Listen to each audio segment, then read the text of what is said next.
एक था जंगल जहां सभी जानवर मिलजुल कर रहा करते थे। सभी जानवर जंगल के नियम का पालन करते और हर त्योहार साथ में मनाते थे। उन्हीं जानवरों में चीनी और मिनी नाम की दो बिल्लियां भी थीं। वे दोनों बहुत अच्छी सहेलियां थीं और एक दूसरे का साथ कभी नहीं छोड़ती थीं। बीमारी में एक दूसरे का ख्याल रखना, बाहर साथ जाना, यहाँ तक कि वो दोनों खाना भी साथ ही खाती थीं। जंगल में रहने वाले सभी जानवर उनकी दोस्ती की सभी तारीफ किया करते थे। एक बार की बात है, मिनी को किसी काम से बाजार जाना पड़ा, लेकिन किसी कारण से चीनी उसके साथ नहीं जा सकी।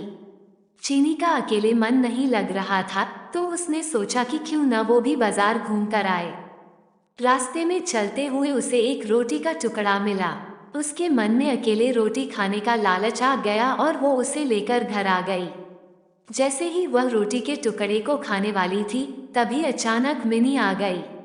मिनी ने उसके हाथ में रोटी देखी तो उससे पूछने लगी कि चीनी, हम तो सब कुछ बांटकर खाते हैं और तुम तो मेरे साथ ही खाना खाती थी। क्या आज तुम मुझे रोटी नहीं दोगी? चीनी ने मिनी का देखा तो डर गई और मन ही मन मिनी को कोसने लगी। इस पर चीनी ने हड़बड़ाहट में कहा कि अरे नहीं बहन, मैं तो रोटी को आधा आधा कर रही थी ताकि हम दोनों को बराबर रोटी मिल सके। मिनी सब समझ गई थी और उसके मन में भी लालच आ गया था, लेकिन कुछ बोली नहीं। जैसे ही रोटी के टुकड़े हुए, मिनी चीख पड़ी कि मेरे हिस्से में कम रोटी आई है।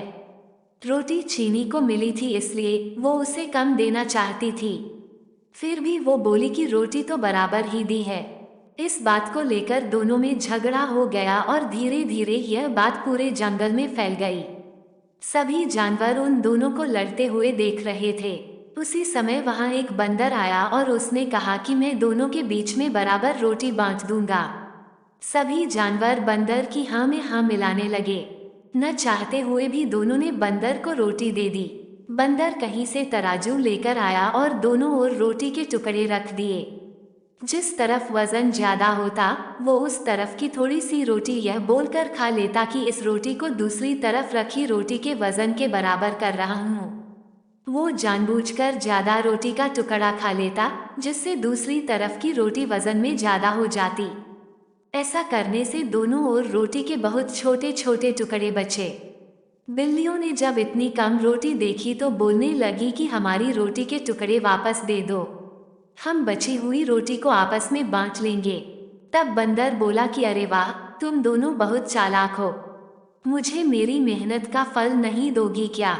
ऐसा बोलकर बंदर दोनों पलड़ों में बची हुई रोटी के टुकड़ों को खाकर चला गया और दोनों बिल्लियां एक दूसरे का मुंह ताकती रह गईं। कहानी से सीख, हमें कभी भी लालच नहीं करना चाहिए।